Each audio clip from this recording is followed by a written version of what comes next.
Ceritanya waktu Nabi Musa bayi, Nabi Musa tuh lagi digendong sama istrinya Firaun. Dan Nabi Musa kayak ngeklik gitu sama istrinya Firaun. Ketawa-ketawa gitu. Terus tiba-tiba Firaun masuk ke kamar.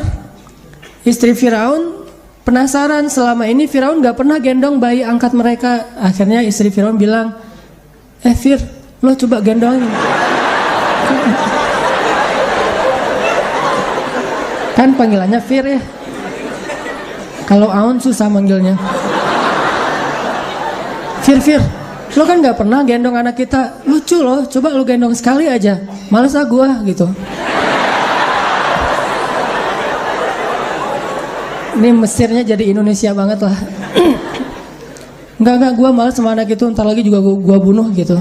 Jangan, ini anak luar biasa. Coba kamu gendong, pasti kamu akan ngerasakan kehangatan, jadi dekat sama dia. Coba deh sekali. Dipaksa-paksa sama Asia, akhirnya digendong juga sama Firaun.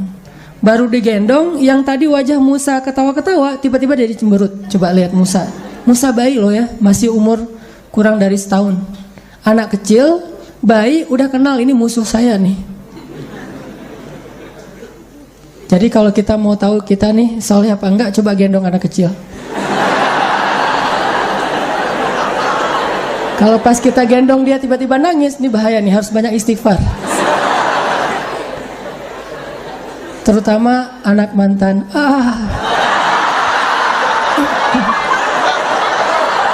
Itu pasti nangis tuh. Ada pesan sponsor gitu kan, pasti nangis lah dia.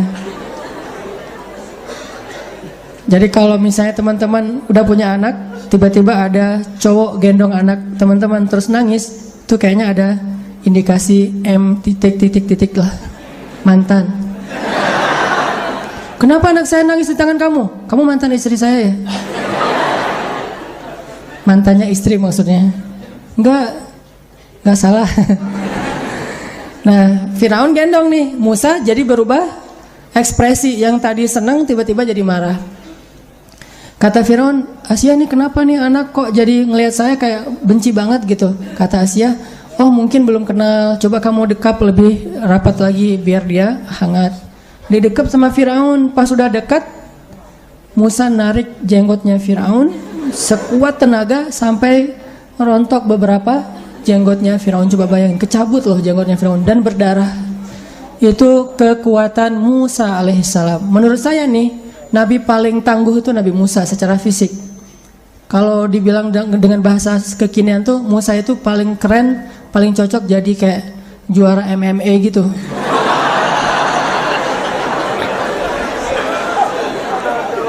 Nabi paling tangguh lah menurut saya, keren banget. Juara MMA nggak ada apa-apanya dibandingkan Musa, atau yang ultimate fight gitu kan. Nah, ketika udah kecabut jenggotnya Firaun terus berdarah, dilemparlah Musa oleh Firaun karena Firaun kaget. Kok anak bayi bisa nyambut jenggot orang dewasa dan berdarah loh, dan kuat banget kan berarti. Dan jenggot Firaun itu zaman ala-ala Firaun kuno gitu, zaman Mesir kuno kan jenggotnya modelnya dibentuk terus panjang. Dicabut sama Musa, dilempar. Terus Firaun murka, kata Firaun, pokoknya ini jelas nih tanda-tanda bahwa dialah yang ada di dalam mimpi saya. Emang dia benci sama saya dari awal juga, dari sejak dia datang ke istana ini emang gak suka sama saya. Kata Firaun, jadi curhat gitu kan Firaun.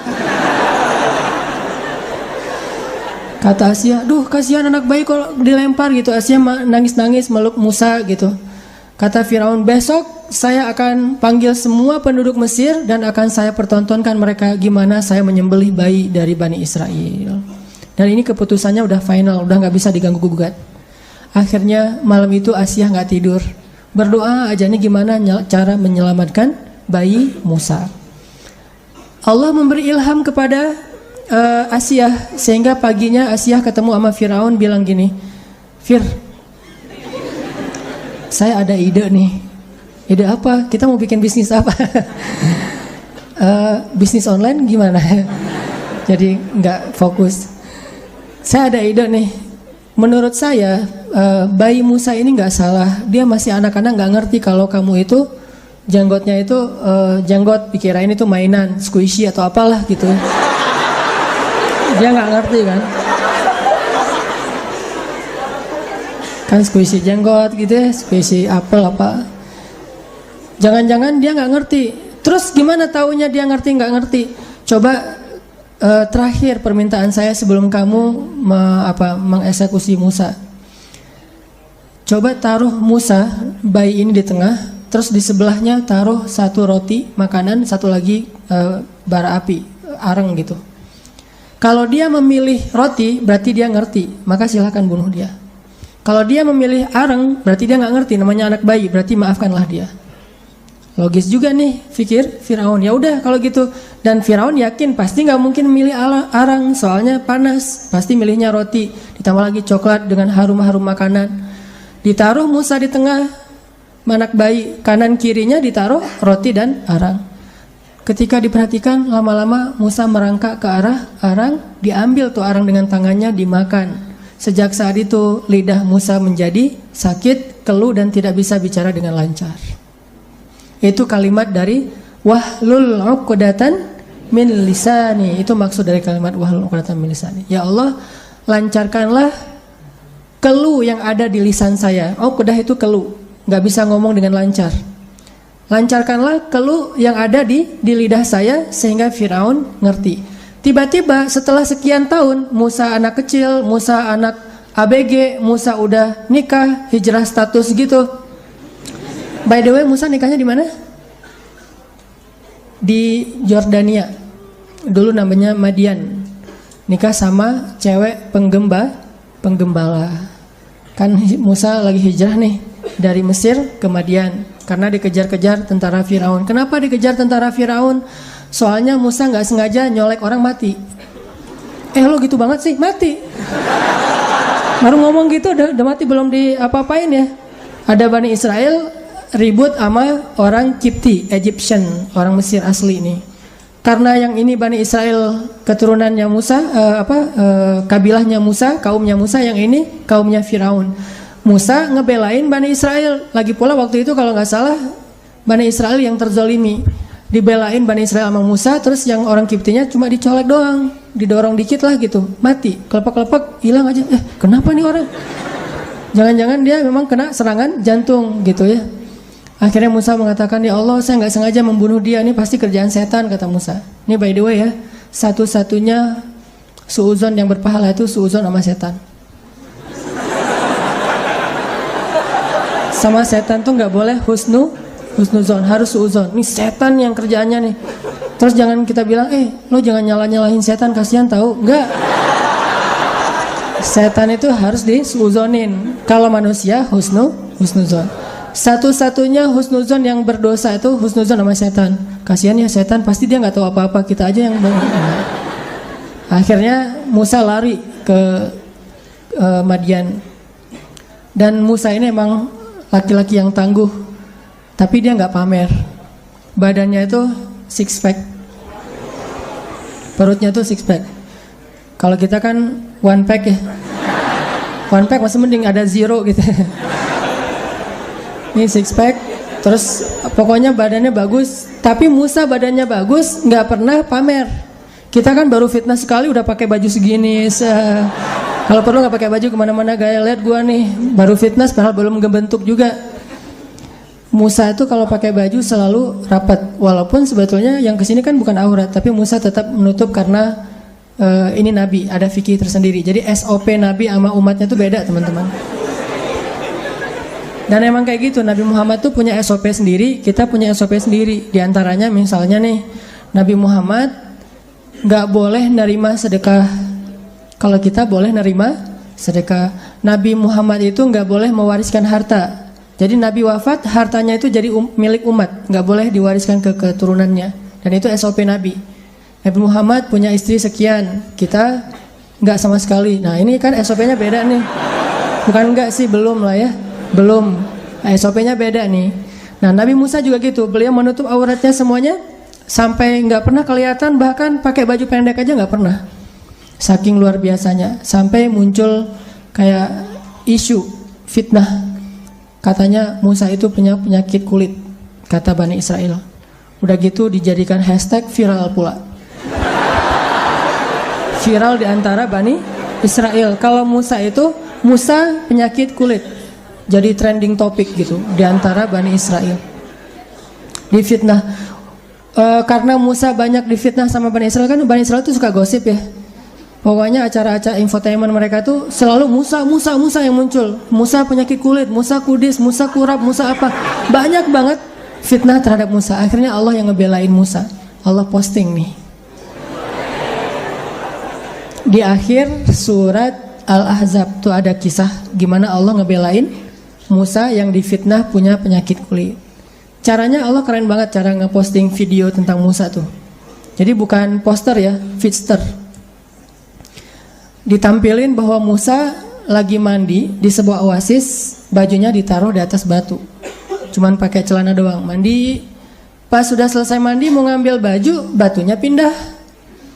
Akhirnya Musa bingung nih gimana cara ngambil bajunya nih, pakai kayak galah gitu, mengambil baju di atas batu, pas mau diambil batunya lari.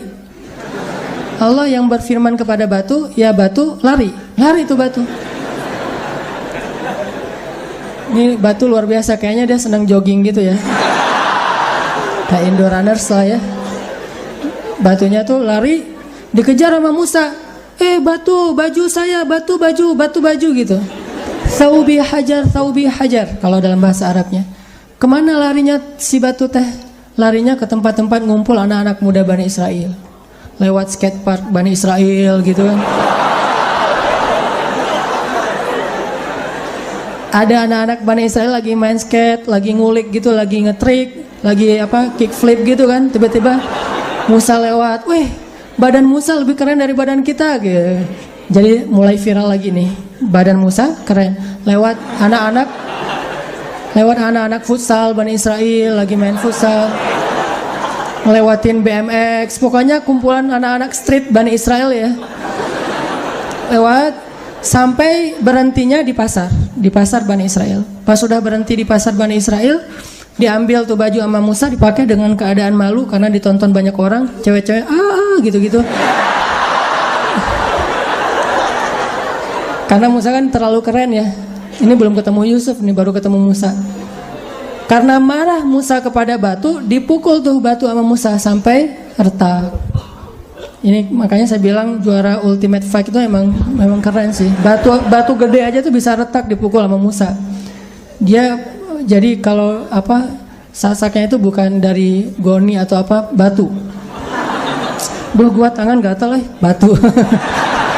Nih Musa, kalau tangannya gatal cari batu. Kita tangan gatal paling cari tisu gitu-gitu kan. Beda banget lah sama Musa. Nah, karena Musa pernah mukul orang Egyptian terus mati, mukulnya padahal dicolek doang, lari ke Madian. Sampai di Madian lagi duduk capek ngelihat dua cewek lagi ngantri ngasih minum ternak. Terkenal kan kisahnya di surat Al-Qasas dan di surat Toha. Dilihat sama Musa, kasihan banget tuh cewek berdua nunggu giliran laki-laki penggembala memberi minuman ternak mereka, baru nanti giliran yang cewek. Dideketin sama Musa. Kak, lagi ngapain? Ma khotbukuma, apa masalah kalian? Lagi ngapain kalau bahasa kita? Kalau kita kan datang boleh selfie. Selfie kita mintanya, ini enggak lagi ngapain? Enggak, kami pengen ngasih minuman ternak tapi harus ngantri sama yang cowok-cowok. Oh ya udah, biar saya aja yang ngasih minuman ternak, biar nggak perlu ngantri karena sesama cowok. Diambil ternak cewek ini sekitar 100 ekor onta, diberi minuman oleh Musa. Dan ini harus kita bayangkan dengan ilustrasi sejarah, jangan dengan imajinasi kita yang kekinian. Kenapa? Ngasih minuman ternak itu sumurnya itu bukan timba kecil, teman-teman. Timba kita kan kecil tuh. Timba Arab itu dari kulit, terus di luarnya kayu. Timbanya tanpa air aja udah berat tuh. Ditambah lagi ukurannya, diameternya mungkin setengah meter gitu, diameternya doang. Bahkan ada yang hampir 1 meter, gede timbanya, turun ke sumur. Sumurnya tuh gede, bukan sumur kayak kita yang kecil terus timba dari atas pakai tali. Dia turun, ngambil air, terus naik lagi ke atas. Bayangin 100 ekor onta. Satu onta bisa minum satu timba itu, berarti 100 kali naik turun. Padahal habis perjalanan berapa? Touringnya tuh baru beberapa ratus kilo. Habis touring dari Mesir ke Yordan. Dan belum makan, cuma minum air doang, bayangin. Kita kalau touring datang-datang kan tidur. Ini datang-datang ngangkat air 100 kali, turun ke sumur, naik lagi, turun, naik lagi. Sehingga cewek ini memperhatiin, ini cowok keren juga nih. Diperhatiin sama dua cewek ini, nanti ketahuan perhatiannya. Keren, dia kuat, tapi dia amanah. Nggak sambil ngangkat air, ngelirik, nggak. Terus kalau ceweknya ngelihat dia pura-pura gagah gitu, pas ceweknya nggak ngelihat jatuh gitu ya. Itu mah kita banget tuh yang caper-caperan. Nabi Musa nggak gitu, amanah banget. Dilihat nggak penting buat dia. Jadi elegan gitu. Ngangkat, ngasih minum. Udah selesai, Mbak, ini udah selesai. Oh ya, makasih Mas gitu. Mas, namanya siapa? Mas Musa. Pulang ke rumah ngadu ke ayahnya. Pah, gitu. Ayahnya tuh ada yang bilang Nabi Syuaib, ada yang bilang keturunan Nabi Syuaib. Pah, tadi tuh kita dibantu sama laki-laki yang soleh, makanya jadi cepat pulang hari ini. Ya udah, undang laki-laki itu ke rumah biar dinner sama kita, gitu. Diajak dinner. Datang salah satu dari dua cewek tadi, tamshi ala istihya, jalannya malu-malu. Jadi mau datang, aduh ngomongnya gimana ya? Mau ngasih tahu tapi gimana ya bahasanya. Akhirnya dia paksain dalam keadaan wajahnya malu-malu gitu. Diam-diam dia datang, Mas, ayah saya ngundang Mas ke rumah untuk makan malam, untuk ngucapin terima kasih. Oh ya boleh. Ya udah, jalan pulang ke rumah. Jalannya Musa di depan, ceweknya di belakang. Ini etika berjalan dengan cewek yang bukan, ya, yang belum jelas statusnya. Cowok di depan, cewek di belakang. Kalau nggak tahu jalan, tinggal Sherlock dong. Kan gampang sekarang mah, tinggal Sherlock ya. Rumah lu di mana? Udah Sherlock aja. Aduh aku habis kuota nih. Alasan. Ya udah teteringan aja sama aku. Passwordnya apa? Nama kamu. Bahaya nih. Udah jalan berdua, belok kanan, belok kiri. Pokoknya Musa di depan supaya Musa nggak memperhatikan cara si cewek jalan. Nggak boleh ngelihat cara cewek jalan, apalagi cara cewek berkendara. Kayak Aisyah dulu pernah ketinggalan sama siapa? Sofwan bin Mu'attal, sahabat keren dari Madinah. Pas ketinggalan dari pasukan Nabi, Aisyah lagi duduk di atas batu, Sofwan datang ngelihat Aisyah, terus Sofwan bilang innalillahi wa inna ilaihi rajiun. Itu adalah ucapan kalau kita ngelihat cewek sendirian. Bukan, wah, bukan. Kesempatan gitu, bukan. Innalillahi wa inna ilaihi rajiun. Jadi ngelihat ada cewek pulang dari masjid sendiri, nggak ada temennya, nggak ada angkot yang bisa dia naikin. Innalillahi wa inna ilaihi rajiun. Bareng saya aja yuk. Enggak. Bareng saya maksudnya apa? Kalau di zaman Sofwan teh, barengnya itu dia naik, dia jalan kaki, Aisyah yang naik kendaraan. Nah caranya dia taruh onta di sebelah Aisyah, Sofwannya menjauh dan membelakangi supaya nggak ngelihat gimana cara Aisyah naik ke atas kendaraan. Lihat etika, akhlak orang yang solih.